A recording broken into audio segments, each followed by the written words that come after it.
শিকদারের মন্ডল আছে নাকি গেছে ফেরা দেখো। লাশ পাই নাই, লাশ পাইলে শিওর হইত। মাইরা ফেলাইলে লাশ কই রাখছিস, কি করছিস কয়ে দেয়। মারলে মারছোস, আফসোস নাই। তাইলে মনে কর আমি এই গ্রামের ছোট শিকদার না, বড় শিকদার, একমাত্র শিকদার।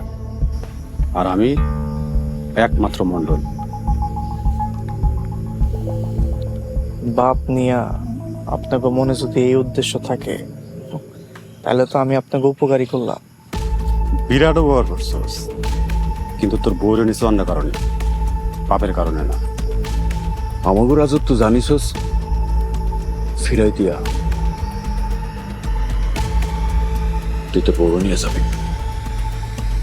তার আগে বাপের বিষয়টা ফয়সালা হোক, আছে না গেছে। আপনাকে বাপরে মাইরা ফেলাইছে, লাশ কই? আমার বউ কই? লাশ আর রাজত্ব দিয়া বউরে নিয়ে যা। ঠিক আছে, আজকে থেকে রাজত্ব সব আপনাকে, যেখানে যা যা আছে সব আপনারা নিয়ে যান। আমি বইলা দিতেছি কেউ আপনার করে বাধা দিব না। আর লাশের ব্যাপারটা দিনের বেলা না, রাইতে বুঝা নিয়ে